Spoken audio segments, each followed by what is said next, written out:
I'm with Jeff here in the Carpenter's Hall. We're gonna have a lovely chat. I hope to learn a lot.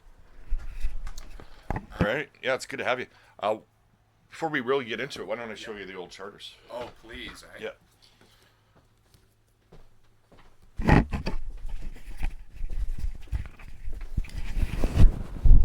Yeah. Yeah, Were those like I said, on the this is wall a- here? This is a kit house. It was built in 1950, no, 1948. Oh yeah. And then we added on this little extension here. This is the second oldest house in Wipers.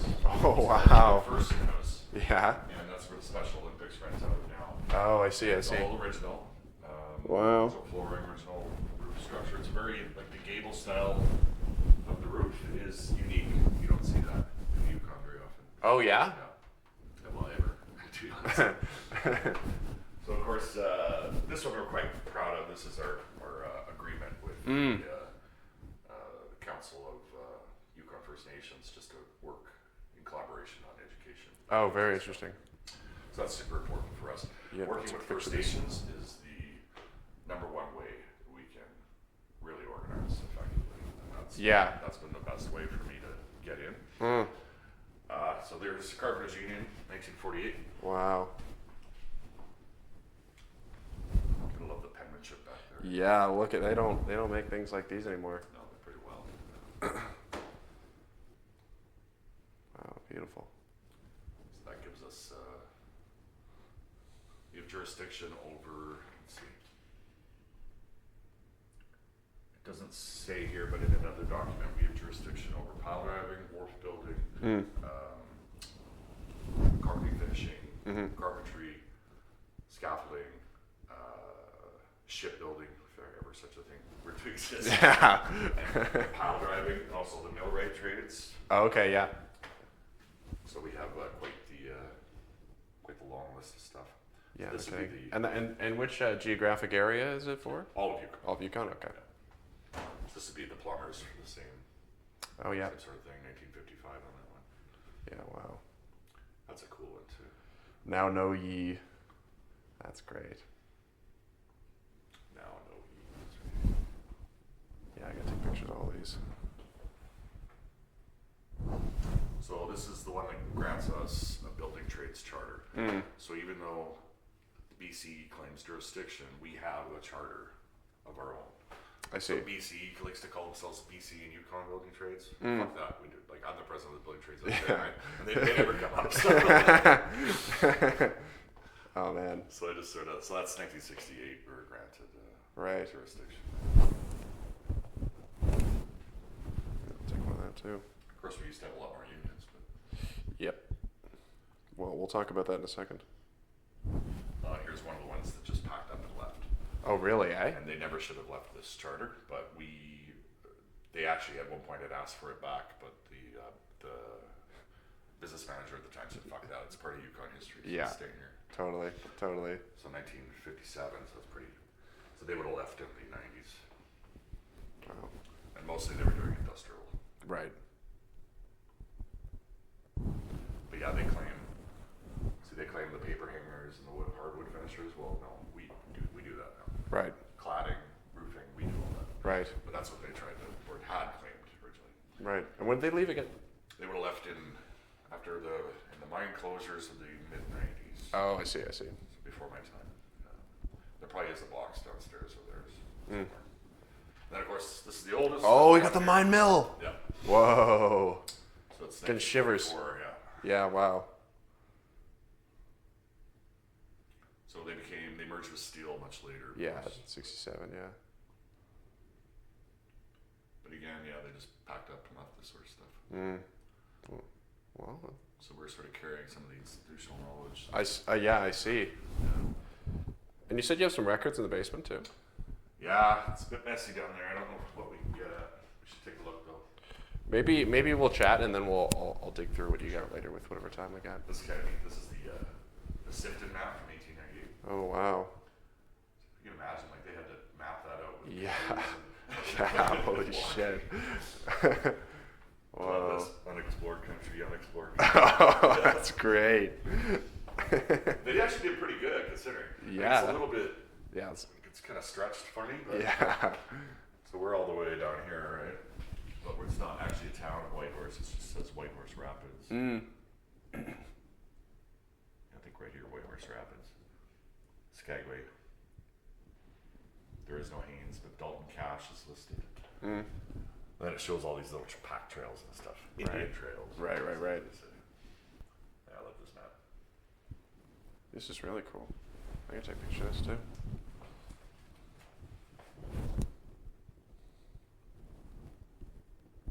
Alrighty. So we own the whole, like, basically from post to the bar. Okay. So Larry's house next door is 1930s, and we charge him like nothing for rent. Yeah. He's almost like, he's like 68 years old. Yeah. He's kind of like our property watchman kind of thing. Oh, that's nice. It's nice to have him around. And he was involved in the union? Yeah, he's a government union. Oh, I see. So he was the cook at the jail.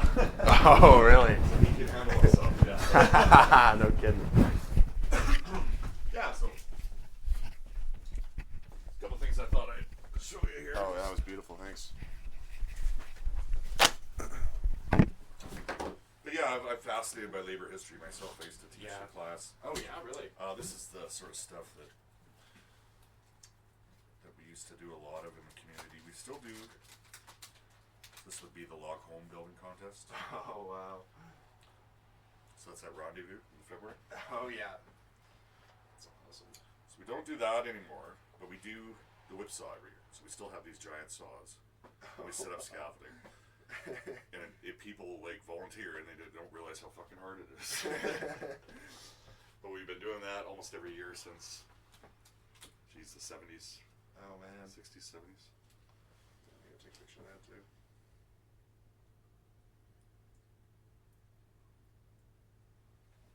So that's like little stuff that we do in the community. Yeah. So here we're picketing a non-union job. Oh, yeah, really? You'll see on the back who it is. What the job was. One more of them anyway.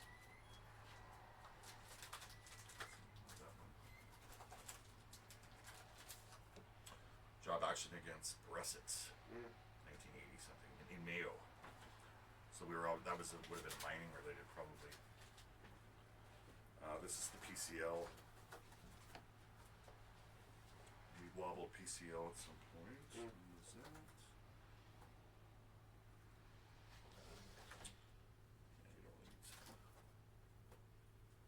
Federal Building, 1991.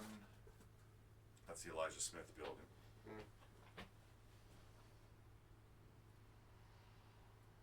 don't know if maybe mining specific. I mean, for the longest time, almost every commercial project was union. Really? Wow. Now I have to fight for scraps, basically. Yeah. Well, that's, I don't think that's just you. Except for the government union, I guess. We work differently too, right? Like, Yeah. obviously you have to have people come in and sign up to be a member. Yeah, exactly. And then we have 2 sets of dues, your over-the-counter dues, and so you're not automatically a member of the union, of course. Right. But once you explain it to the guys, like, they get it. Yeah. I like to think I'm a decent organizer, so we do all right. Let me just. I was just hoping there might be one specifically mining, but maybe not.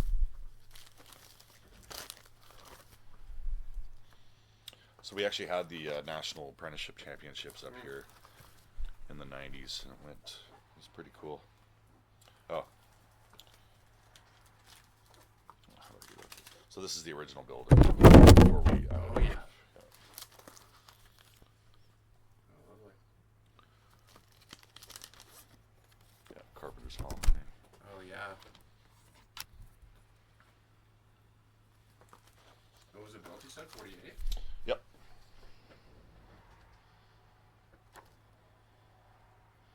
Oh, so this one you should take a picture of. So that's a slowdown at Elijah Smith, because we were protesting something about PCL, whatever they're doing. So they literally just wobbled. Like our guys back in the day, they were fucking militant. Yeah, no kidding. That's great. Right. Well, I'll get started with some questions here. Thanks for the tour there. Yeah, sure. First, I'd like to hear about when you first started getting involved in the labor movement, and then how your journey to the position you are today. So when I was 17 years old, I got hired on a step student program at the Alaska Highway News in Fort St. John, British Columbia. Okay. And they were a member of the, I want to say the CEP, I believe. And I guess I was always sort of interested in politics of the left, but as a kid, I was into punk rock, so I thought I was an anarchist, and then I thought I was a communist, and then, I sort of, I guess, moderated as I got older. But anyway, I was working as a journalist in Fort St. John at 17 before I'd even finished high school as a summer student, and then they just kept me on because they were so short of staff. So I ended up becoming a member of that union. It could have been the Communication Workers of America. I'll have to check that. I think it was CP though. Okay. Of course, they're Unifor now. Yeah. But and the shop steward, Kathy, came and shook my hand and told me a little bit about the union, and I filled out the paperwork, and I was like, holy shit! That was the first time I was sort of treated like not just like a kid or a young worker or whatever, but actually just as a colleague and as a brother. Right. So, I was pretty impressed with our union experience there. The money was great. And from that sort of led me to get involved with the New Democrats. We got seriously smoked in the... And sorry, what year would this have been? This would have been 1999, 2000. Oh, okay. So when did Gordon Campbell win? That was 2001, I think, is when we got brutally beaten.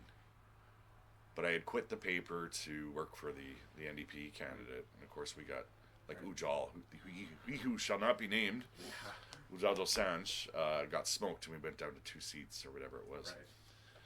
Right. So after that, I was like, well, may as well go back to school. So I ended up starting in Kamloops, and then continuing at Red Deer. And in Red Deer, I got involved in all sorts of.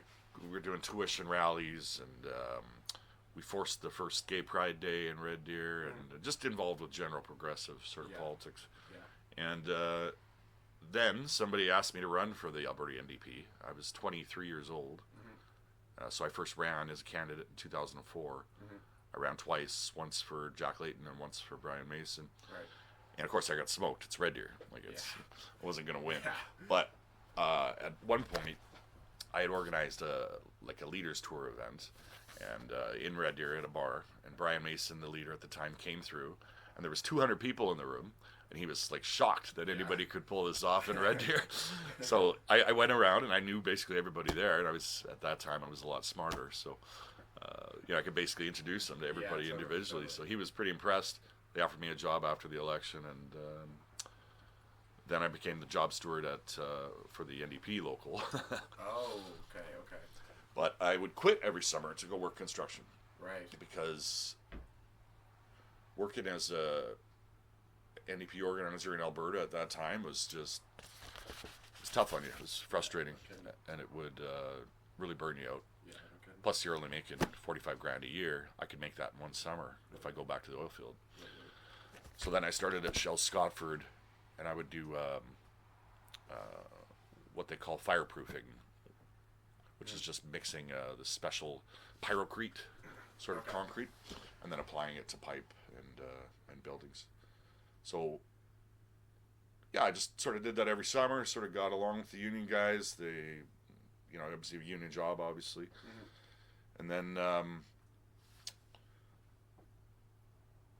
then I ended up working for AUPE for a little bit, the Alberta Union of Provincial Employees, and then I worked for CUPE, Canadian Union of Public Employees as well. Yeah. And then I took a leave from them to come up here and work for the NDP, because I was still working campaigns. I'd still take leave to go work every campaign. So at one point there was when the minority government was in, I think I worked 2004, 2006, 2008. Yeah, it was incredible. Like, just way too many. Yeah. And the way the NDP works is they ship staff. Yeah, of course. Around the country, right? So I was in Saskatchewan, I was in BC, I was in Alberta, I was in Yukon. And then up in the Yukon, I met Doug Rohde. Oh, yeah. And Don Austin, who used to be the UA rep up here, the Plumbers and Pipefitter rep. And they said, Jesus, we need you as an organizer. So I ended up meeting with the United Brotherhood, and sure enough, actually I should say, so Titus Hardy, that's the former president of the Carpenters Union here. He really worked hard to get funding to be able to hire me, because we were the last independent carpenters local in the country. Like, everybody else was in these councils, but they'd sort of forgotten about Yukon. So we were just left alone, like, to live or die kind of thing. Anyway, I organized some companies, and then eventually we were merged into the British Columbia. So what year did you start working as organizer for Carpenters? I want to say 2011. Okay.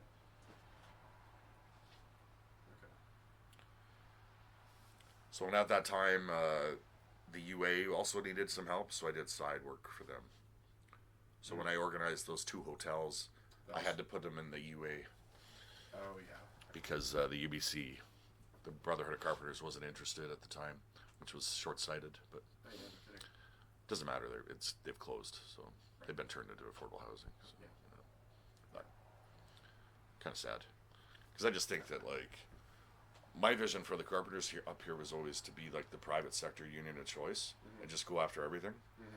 So in a certain, like, territorial way, I don't really want steel or anybody else sniffing around up here, because I want that all the way. But and of course we're out of the Fed, right? We're exiled right now. Yeah, exactly. So you can organize anything. I can do whatever. Exactly. So I don't know, but I still get along with everybody. Like, I adore Teresa, and I really admire the work she's trying to do. And she does try to give me leads and stuff like that here and there, but and she does advocate pretty hard for the unorganized worker, which is great. Totally. I mean,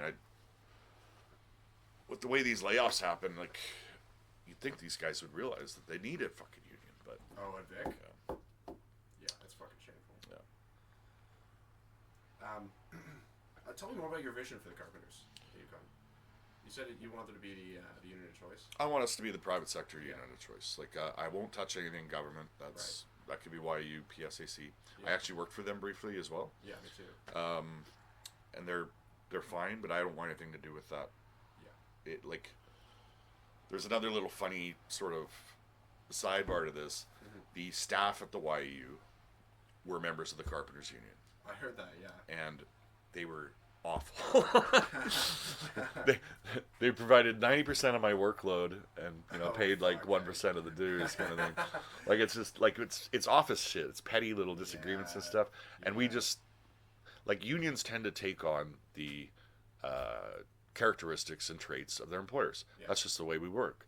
So, like, in construction, we actually want our employer to make money, so that our guys make more money.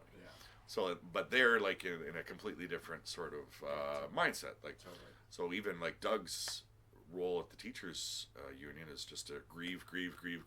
Well, I would rather not grieve. I'd rather have it settled and to everybody's benefit, just to get the job going. So we have a real different sort of approach, and I think that makes us more amenable and probably more acceptable to the private sector. And I certainly, because I have organized Northern Vision development properties in the past. Oh yeah. They've sort of accepted. Yeah. NVD he's on the board, I think. Yeah. So I think they've sort of appreciated the approach of a more able to work collaboratively, but still protecting the worker above all. Yeah. And I certainly have good relationships with Ketsa and Narrow Gauge. And they call me for jobs. We have one starting on Monday. Oh yeah. We did the big windmill project with Narrow Gauge last year. Oh wow. Up on the hill there. Oh yeah. So they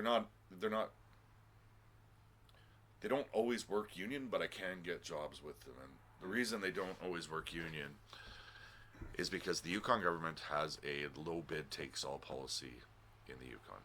Okay, interesting. So union rates are always going to be $10 or $15 higher. That's just the way it is. The other thing that Yukon has that's a really big detriment to us is something called a fair wage policy. So what it does, in theory, is supposed to lift up everybody's wages. But what it actually does is it sets a high mark. So it's almost like a minimum wage. Yeah. So if they say, the government says on any government job, any YG job, any Yukon government job, a carpenter has to make $38. Well, that's what everybody bids the job at. Right. And our wage package is closer to 58. Right. So it basically shuts us out. So the way we're able to organize, and this is really our vision going forward, is those partnerships with First Nations. Yeah, please tell me more about that. Yeah, so we stress the training. We do trades math. We do a combination of work and school in a practical and very applicable setting. So we've done a number of jobs with the Carcross Tagish First Nation, with the Taku River Tlingit, and we intend to be working with the Teslin Tlingit Council coming up. So this is really our way forward, is to work with First Nations, because when they put out these procurement opportunities, they can actually build in points for a training system, points for safety, points for history in the north, whereas YG is low price, low bid only. Oh, I see. And so it's not it ends up, that's why we end up getting these shitty southern companies coming up, bringing up people who they're just housing, from camp somewhere.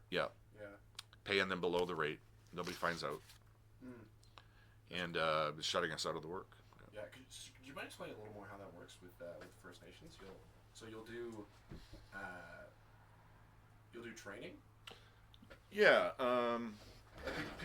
Could you walk me through maybe the Carcross agreement you have? Yeah, sure. Just a sec here. What is the password?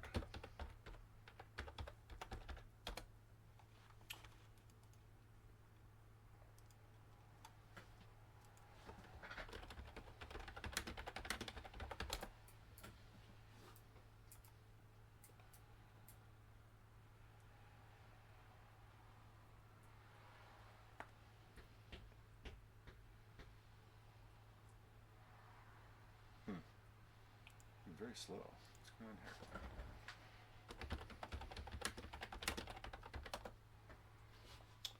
Well, no wonder it's on fucking Yahoo. Stupid. Google.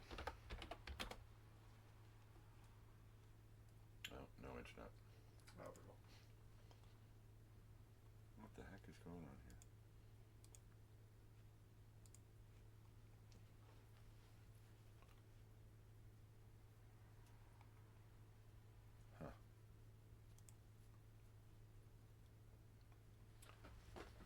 You don't have a laptop on you, do you? I don't know. Okay. Yeah, there's actually a documentary. I'll just send it to you. Oh, really? Yeah.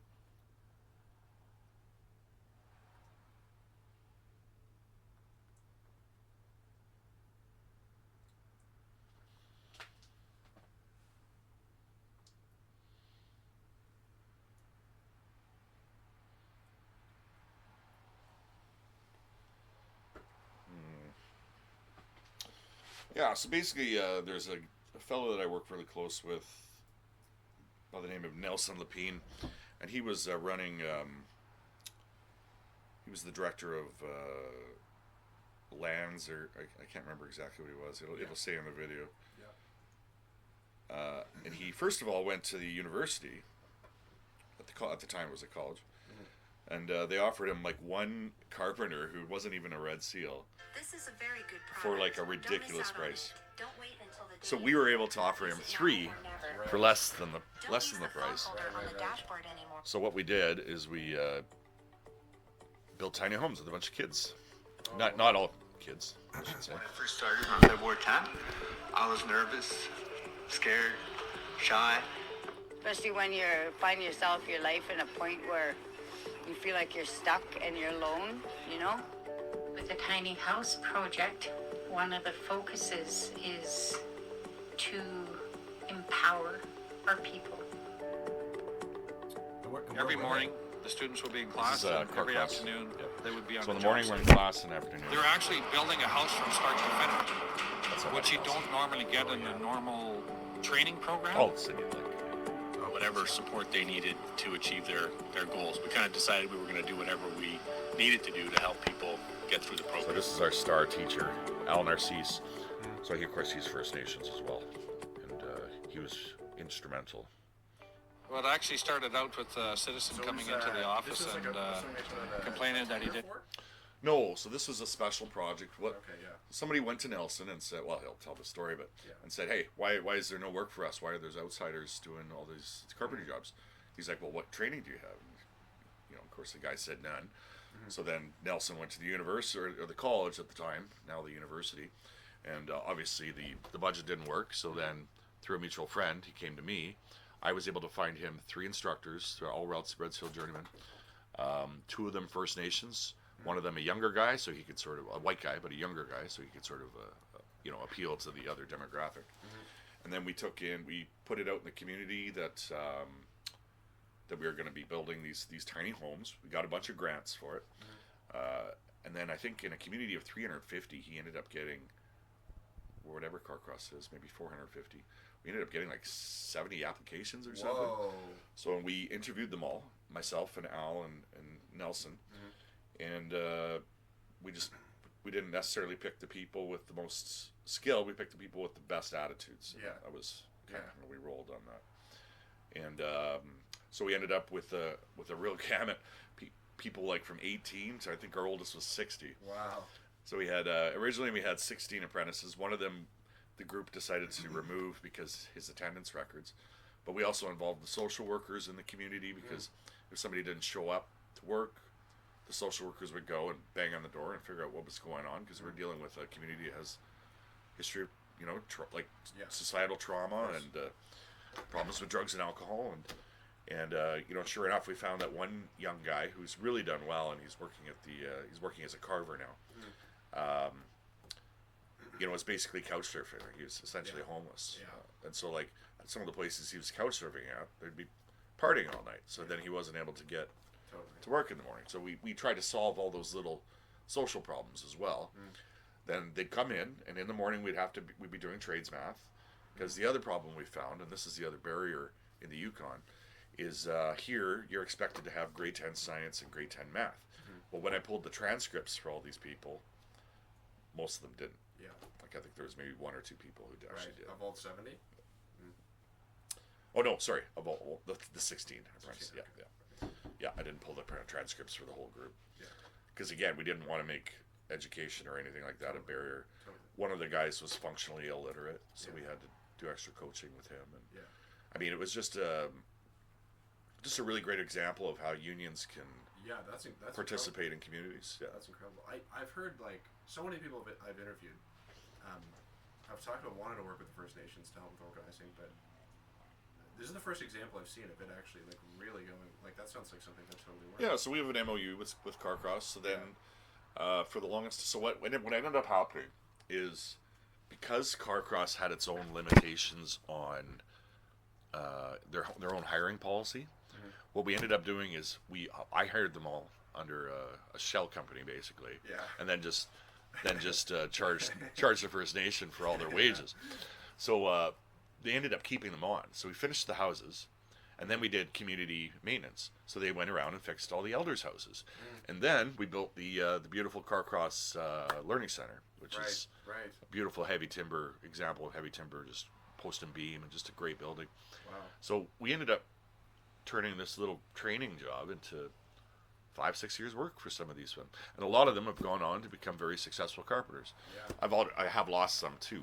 I hate to say it, to drugs and alcohol, and because the problem is when you're in the community, sometimes the work just dries up, and you don't really want to be pulling, talent out of the community. Yeah, totally.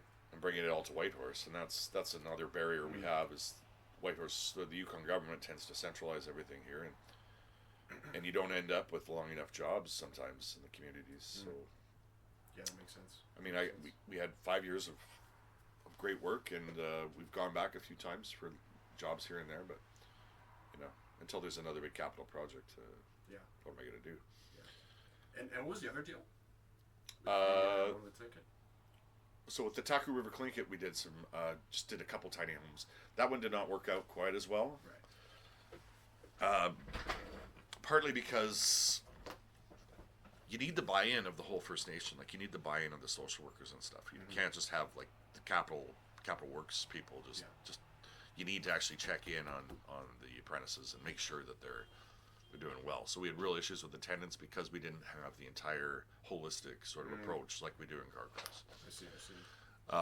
We've also been doing some work with Kwan Lin Dun here in town. Oh, right. What kind of work have you been coming?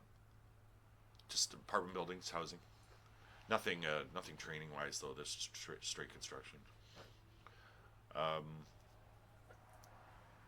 Let's see. We're also doing the women's shelter, and we have a young woman running that project, and she's doing a hell of a job. So we really like our union is.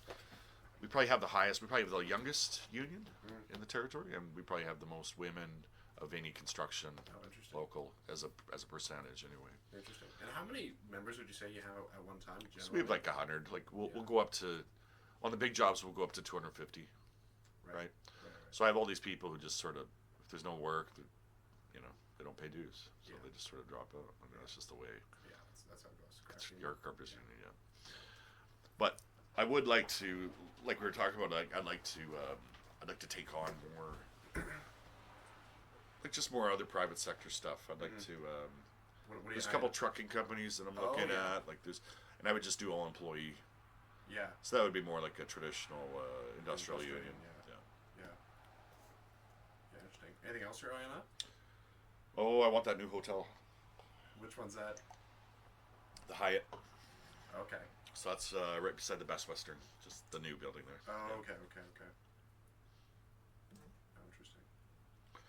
I mean, tourism is really going to be the growth of Yukon. I want to get into hospitality. Like mining, it's just so hit and miss. I'll go to the mining conference and I pass out cards and I say I have labor and I will get calls and I will get some work for the guys out of that. Yeah. But at the end of the day, it's hospitality where the Yukon is growing. I think mining has become really hard regulatory wise and also infrastructure wise. Yeah. Like this massive new mine they want to build. I mean, there's not enough power in the Yukon to power it. So, hence that's why they're connecting us finally to the southern grid. Right. So I guess eventually, maybe. Yeah. So there are a couple of mining companies that I have been working with. Okay. Min Consult calls me for guys. I don't think I know them. They are working with at that big one, Coffee Creek. They do drill pads and helipads and things like that. So they're sort of the first people in. And they're like a contractor? Yeah. Yeah. So it's Min Consult, and the owner we've worked out a really good deal, and but again, it's only seasonal and it's only a few weeks at a time. Of course. He pays well, but it's working on the side of a mountain. Yeah. Like so, it's pretty intense. Like the photos some of the guys send me from this job is just nuts. So that's not even that would be more on the exploration side, exactly. not the development side. So. Yeah, well, I don't know. I figure construction is mostly going to be, it's not during production, right? Well, I'd love to have the mills and stuff, but they don't. Oh, really? But I mean, a lot of them just don't even do their own mills anymore, right? Yeah, they're just true. extracting and then shipping it out. Yeah, that's true. So I mean, unless I went after the crushers or the truck drivers, there was a time I was looking at a Teamsters unit, and I got a call from the Teamsters International, and they were very happy about it. Which one was that? Superstore. Oh, I see. So for some reasons, Teamsters have Superstore, Independent, North 60 Petro, a couple of trucking companies, Superior Propane, but they don't really provide any representation, and their dues are super high, and people aren't really happy with them. Yeah. I could probably raid them out, but totally. I might get my fucking legs broken. I actually got warned. That's crazy. Well, there's I think Tony was telling me, they organized one of the hotels years ago, but they didn't service them or anything. They just wanted the cert because it would give them jurisdiction. I think this was when they were thinking of building the Mackenzie Valley Pipeline. Oh, the Teamsters. Yeah. That story. Yeah. I've heard Tony tell that story. That's a good story. Crazy. So it's just like one guy hanging out there with the sign. They haven't even talked to the workers. Yeah, that's a good story. That's brutal. So Tony is a really neat guy. I'm glad you were able. Totally. Did you were able to meet him or just talk to him on the phone? I just talked to him on the phone. Oh, okay. But yeah. Yeah, he's a blast. He's a mentor to me, and Yeah. well, Doug is too. Right. You definitely want to spend some time with Doug if you can. Yeah. Or, I was hanging out with him a lot yesterday. I'm gonna do an interview tomorrow as well. And because he grew up in Canton. In Canton, Yep. yeah. So Sodom Mountain, like Coffee Creek, I think. Yeah, exactly. No, that's talk about a company town. Yeah. Yeah. I don't even know what's there anymore. Yeah. Do you want to tell me a bit about if you could just rattle off any organizing relating to mining, like even around it, whether it's the trucking, construction. I mean, the one area that we've been very successful in is of course scaffolding, because we are the only trained scaffolders in the territory. Right. So that's how we've been able to get in. Steel was here, and because when you're operating in a remote situation, the company actually has to make space available for organizers. Really? So Steel actually let the company know that they were coming. The company was then in turn forced to provide a couple camp rooms for them. Really? And they were there handing out cards and talking to people. But the reality is that you don't send up outside, like i.e. people from down south. You don't send up outsiders to go organize in the north. You just don't. That's what they did. It sounds like And they failed. Yeah. Exactly. So I mean, that was something I always thought I'd want to do. It's just hard to find the time. I still have to service the members here, right? Yeah. And like we have construction. Like our construction is out of control, so it's really hard to to sort of branch out into the mining stuff. When and Steel was, they had pamphlets up and gas stations and at the legislature and all these places, but about when you don't have a local guy. Yeah, if you're just flying someone in. They talked to me. Really? But I wasn't. And so when was this? Because I keep hearing like everybody knows a little piece of what happened. Last year. Last year. Yeah. Okay. Was it last year? The year And I before? saw a website that had like a digital card link for Vic, but. I might have one of their pamphlets around. Oh, if you're able to. Or there's probably one at the legislature still. But yeah, they, you come up one and done. Like that's not helpful. You have to build a relationship with these guys. So a couple people actually called me and they're like, "Who the fuck are these guys?" Yeah, totally. And I'm like, "I don't know. It's fine."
Do you have stuff in there?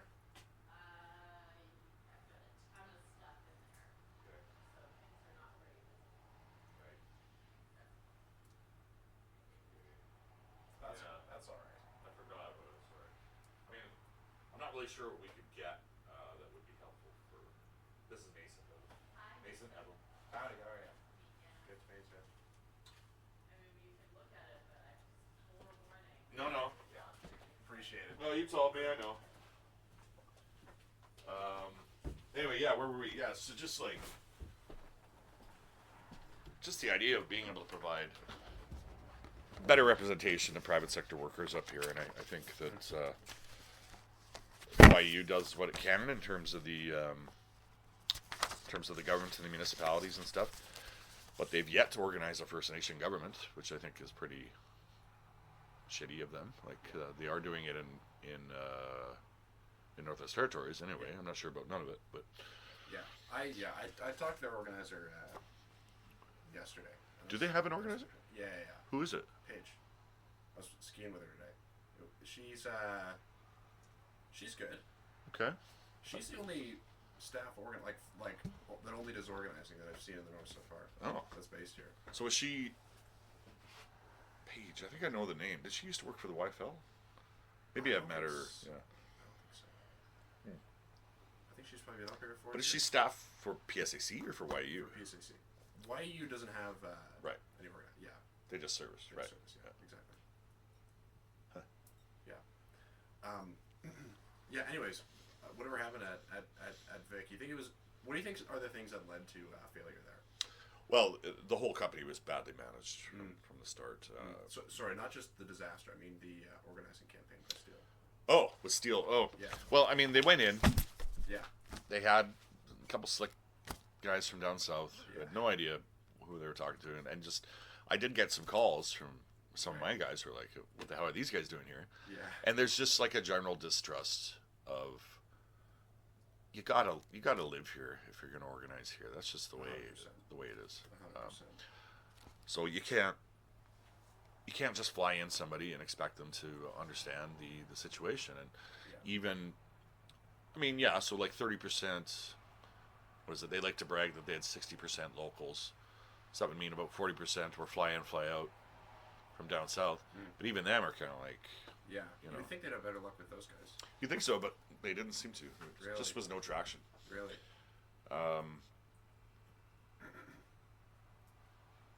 Yeah, their pamphlet was actually, it's pretty crappy. Like if you go by the legislature, right by the gallery, like as you go into enter the legislature, there is a little thing with pamphlets, and the last time I was there, the pamphlet was still there. Oh yeah, I gotta check that out then. So it's just poorly executed.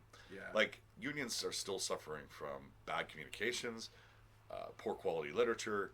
They're not not saying the right words. They're not saying the right things, and we all suffer from that. I think. Yeah, people don't want to read this sort of crap anymore. You know, like they want to, just a quick. Yeah. Almost need more like an election leaflet or something, right? Totally. Slick and Totally. what does actually the union get you? And it's taken years just to build up this cadre of solid, loyal, and dedicated 240. Like when I started, we were down to 10 members. Wow. So like we almost died. Wow. The UA is dying. The UA is down to like 5. The plumbers here. Right.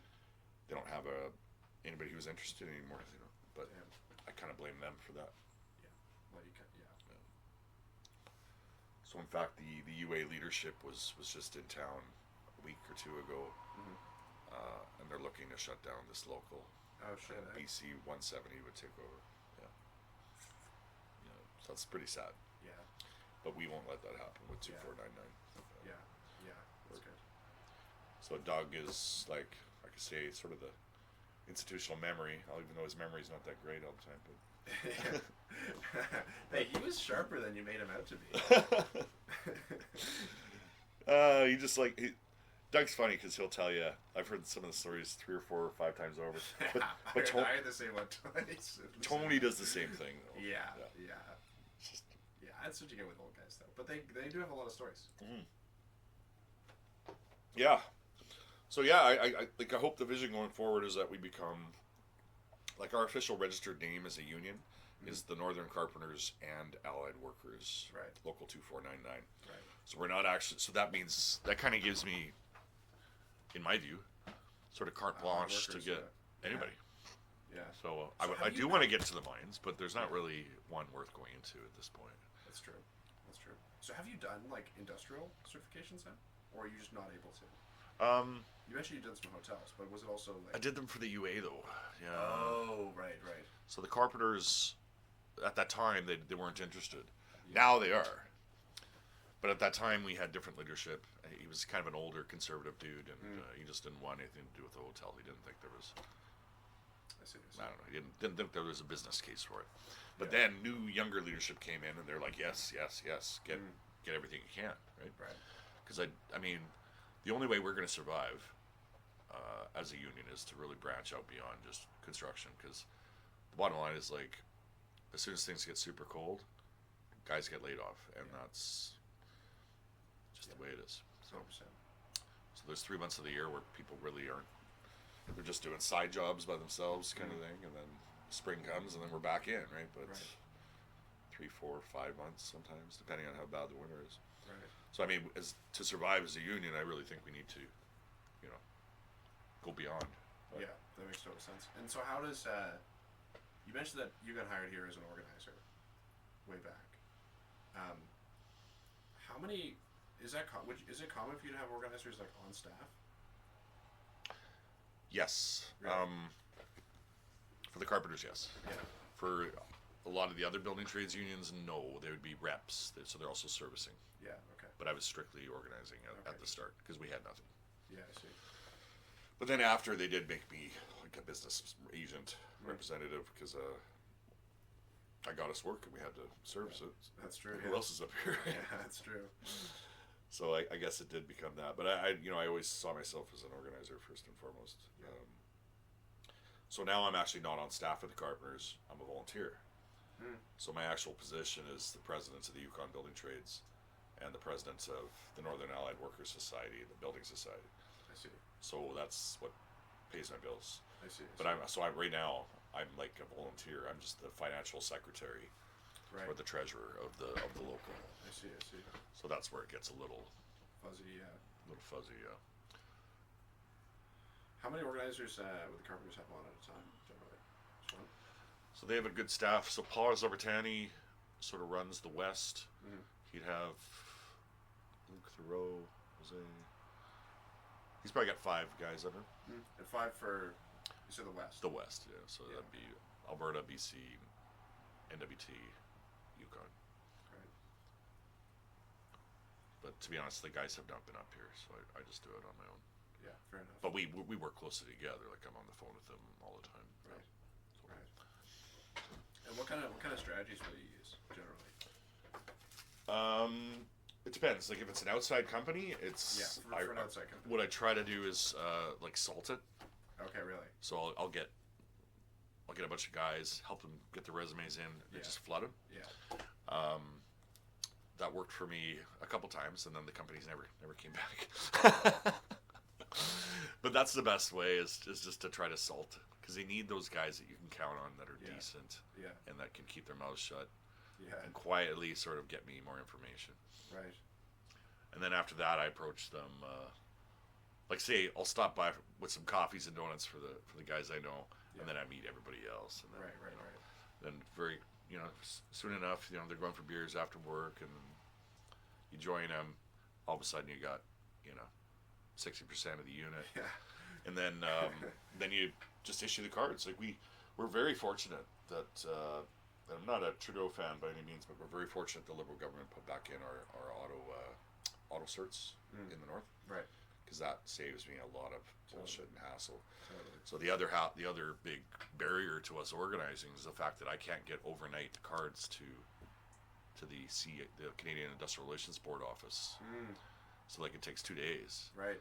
So that's 2 days where I'm in limbo, and they won't accept cards electronically. They have to be the physical ones. Really? Yeah.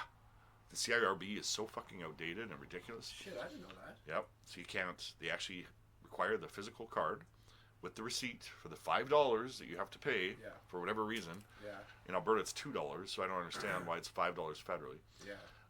And I cannot get overnight service. So that means I have to either try to get it on a plane, like Air North Cargo or something, and have somebody on the other end picking it up and taking it in, or fly it down myself, or I have to wait the 2 days when you're sort of in agony that the company's not going to find out, right? And it's mostly federally regulated, all the jobs? Yeah. Yeah. Everything. The only unions that aren't are the education, like the teachers and the YG.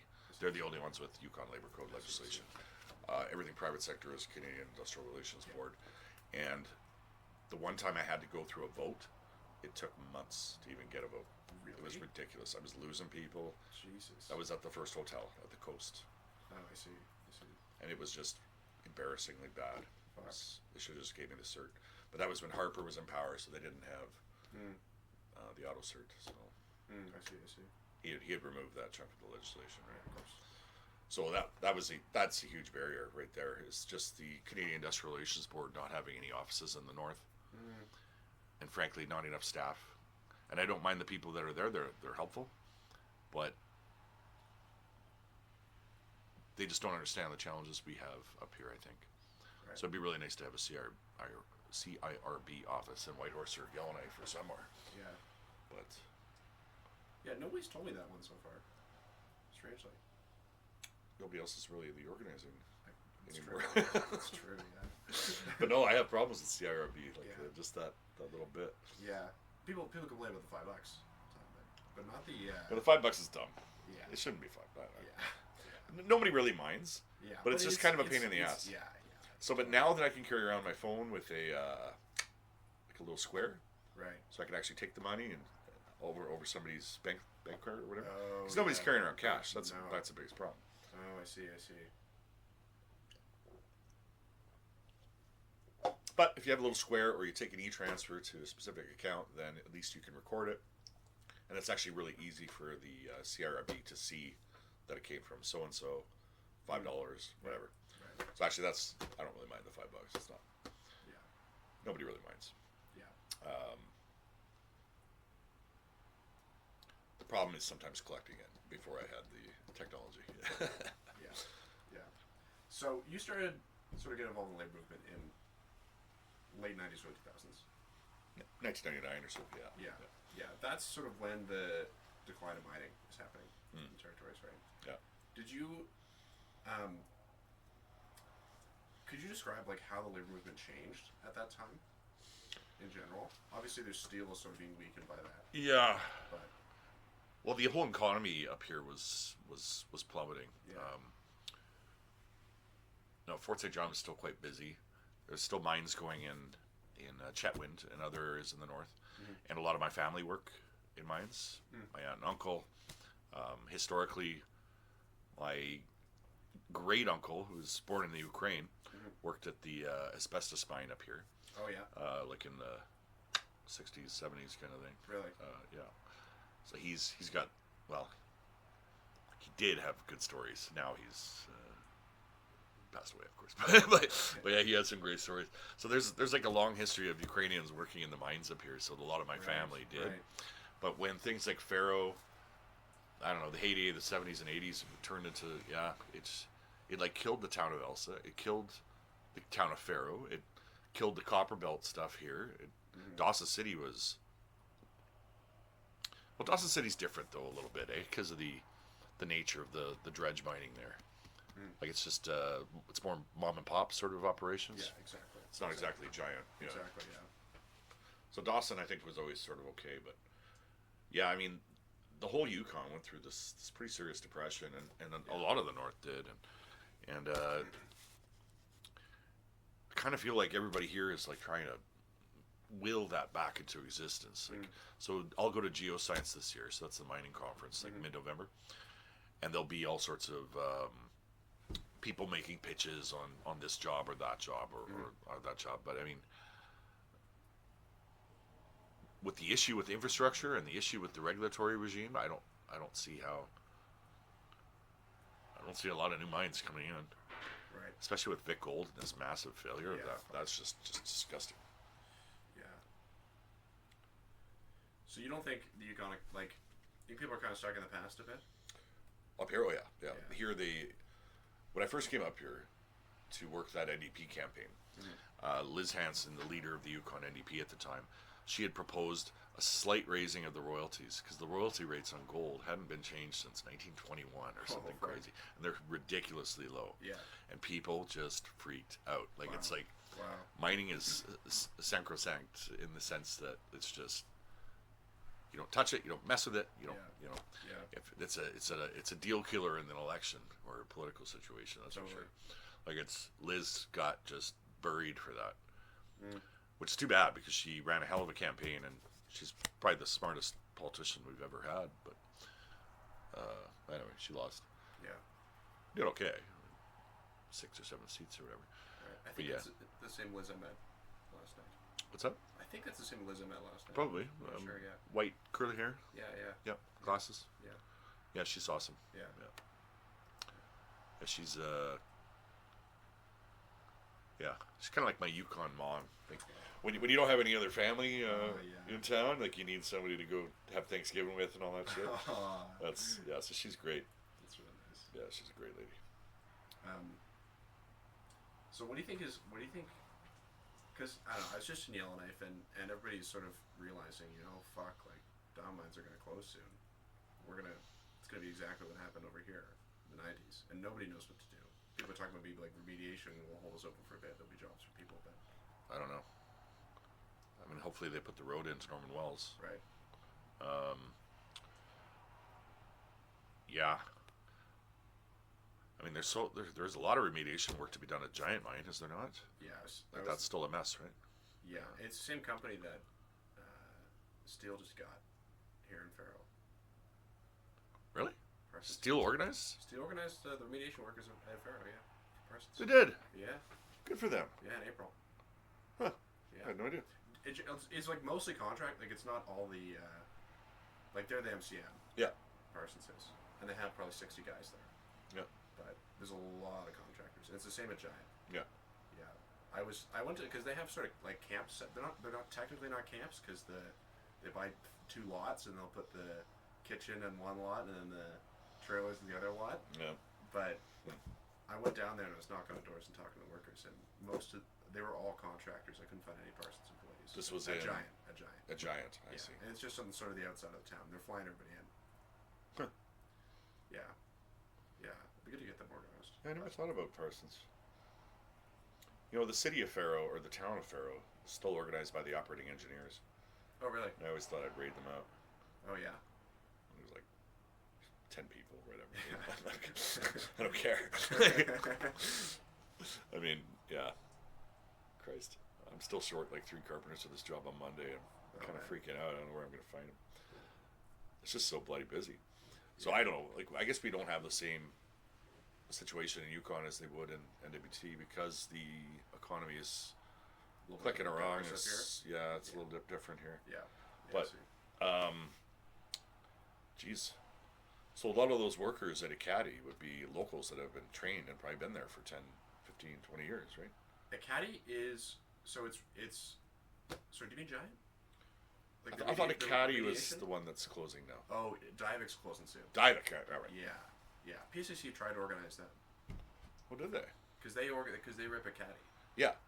Yeah. I was involved in the like we were picketing at the Edmonton airport. Oh yeah. I heard a lot of stories. Yeah. So, yeah, my buddy O'Neill Carlier, he was one of the reps for PSAC at the time. He was involved in the organizing. He lives in Edmonton. Really? He's a former MLA. I'll give you his number if you want. Yeah. Please, yeah, I'd love to talk to him. He's a great guy. Yeah, anyone who's involved in that Acadie organizing, I'd be interested to hear. But it was weird because it looked like they organized themselves into like an independent association and then just affiliated with PSAC. Yeah. But PSAC was supporting them all the way along financially, right? Yeah. So O'Neill was the MLA under Rachel Nolly's government for Alberta Beach area. What do you call that? Right. A little northwest Edmonton. He's a great guy. Yeah. Okay, I'll show him the text.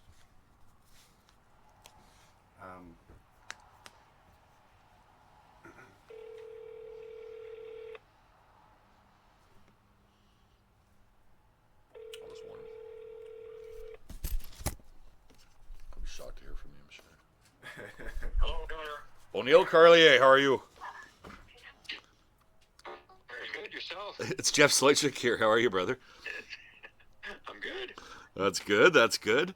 I'm having a really fascinating conversation with a young man by the name of Mason, who is doing some his master's thesis on mining organizing in the north. And I thought maybe if you wouldn't mind, I'd give him your number so you could tell him a couple stories about a caddy, or maybe connect him with some of the folks from that time years ago.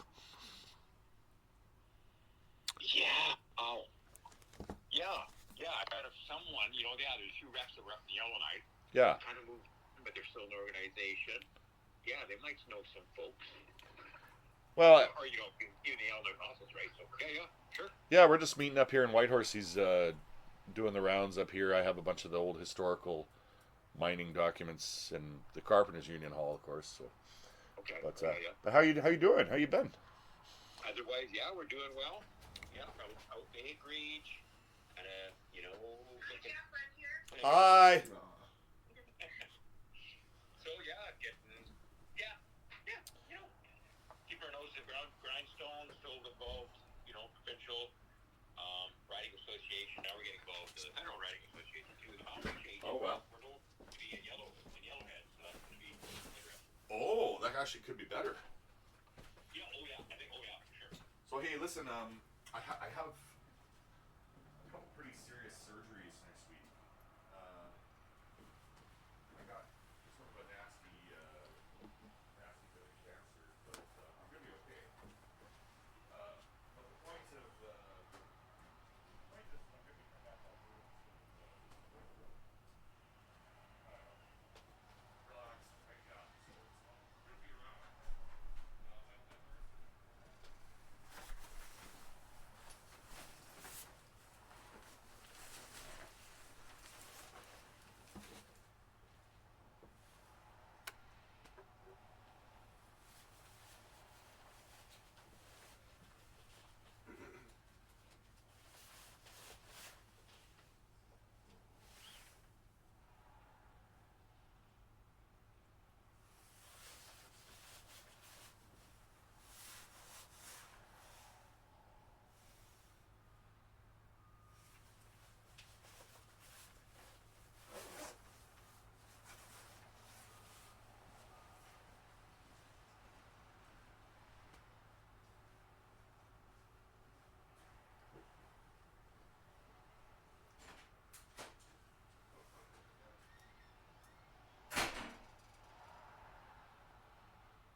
a matter of the barriers with the CIRB being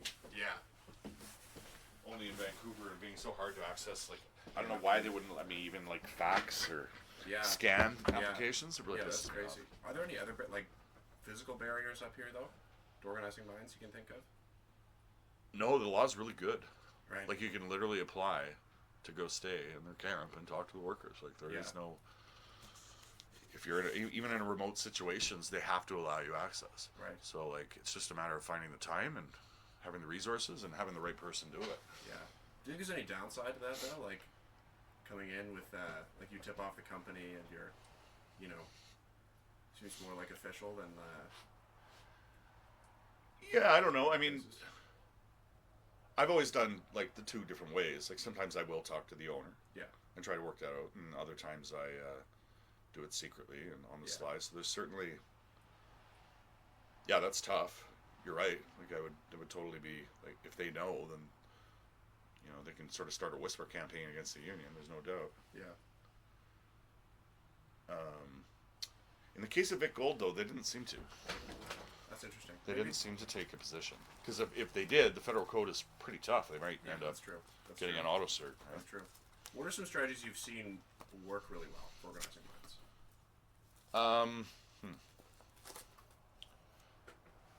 For us, it's really about, like, if it's on First Nations land, then developing a relationship with that First Nation and giving them the training that they want and that they need so desperately. Right.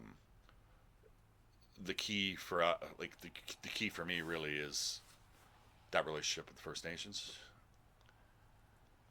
and having them feel like they're a part, like they're a part of the union, that we're not just patronizing them or just like having an honest partnership that goes on for years, and that's How do you build that, and what? Because there's changes in leadership and stuff. I've heard a lot complain about that. Yeah, I mean, that is a challenge. But it's a small territory. I just try to be around. Like, if you're here long enough, you end up knowing people everywhere, and so like, I used to date the daughter of the former chief at CTFN, or like, I don't know. There's always the personal relationships is the only way to go. Right, I see. There's really no other way. Yeah, that makes sense. But yeah, in terms of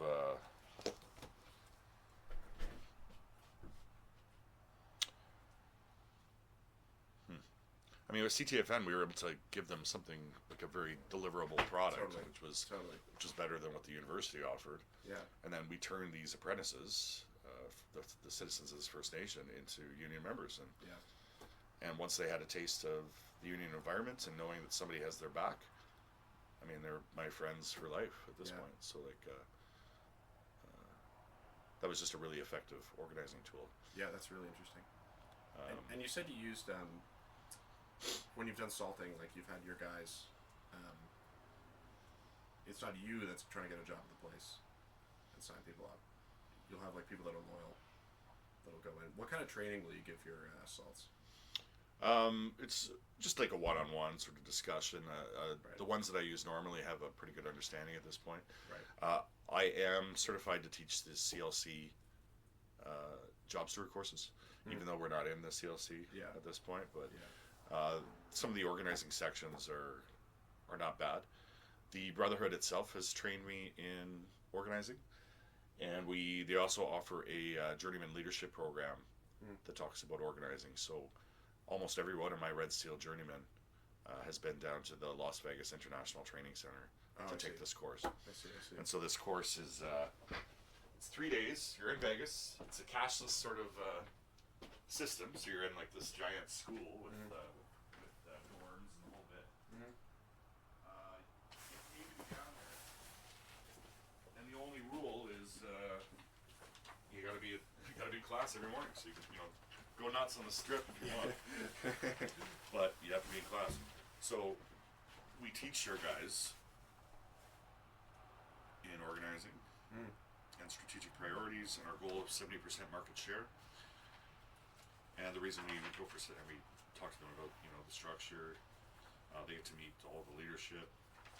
It's actually a really good course. So almost every journey, so every apprentice is supposed to go to the third year. Yeah. And every journeyman, so we have a third year program that's a little bit geared more towards talking about how construction works and things about bidding a job and stuff like that. So every third year is supposed to go, and then once you're a journeyman, a Red Seal, then you go to this one. And it's just a really, it's kind of like drinking the Kool-Aid too, right? They really sort of sure. Yeah. drive you into the union idea, right? Yeah, totally. But they also teach you some basic stuff about market share and organizing, and things like that. So most of our people are pretty knowledgeable, maybe more knowledgeable than the average union member. 100%. Yeah. So these sorts of programs, and trying a fully paid trip to Vegas for 3 days, who's not going to take that, right? Yeah, obviously. So I know it sounds crazy that our training center is in Vegas, but that's, you can always get a flight from anywhere in North America, pretty well direct, for pretty cheap. Yeah. And Vegas has really lax building, like we didn't have to go through a whole bunch of shit to get permits and stuff. So. I see. So this is a massive, massive training center. We do everything from like T-bar sealing to underwater welding so we train our people so that they're better. Yeah, totally. And that's how we make ourselves more attractive to an employer. Because you're going to pay more for a union carpenter or scaffolder or millwright. But the idea is that hopefully we're better, and that I think that if I were steel or if I was somebody else who's looking at the mines, like, you really have to offer a little bit more than just basic representation. Yeah. And I don't really think steel does that. Like, they don't, like, the training and stuff like that. Like, I've never seen it. and to build that relationship with First Nations, you have to have some sort of ability to provide something of value. Yeah. And the training is where we get in. That's really interesting. What obviously Steel tried to make a bit of a comeback up here with Vic, but have you ever seen other unions try to come in into the mines in the last, say, 20 years? No. Really, eh? No, and like I said, it's only been us, and it's only in scaffolding. So, I see. Yeah. I see. So we might have, at max, I think we had 10 guys at Vic Gold, but they do talk to the other people, and they do tell them how much they're making, and they do tell them that they're getting, an extra $5 an hour for their pension, and so that does help me, in theory. Yeah. But what I should have done is, when at the peak of Vic Gold, I should have went up there myself. I just didn't find the time. I just I got a million other things. What are you gonna do? I don't know. Yeah. I think that if you spoke to the UA rep or the former UA rep here, he'd tell you that the biggest issue is we're got a massive territory and we're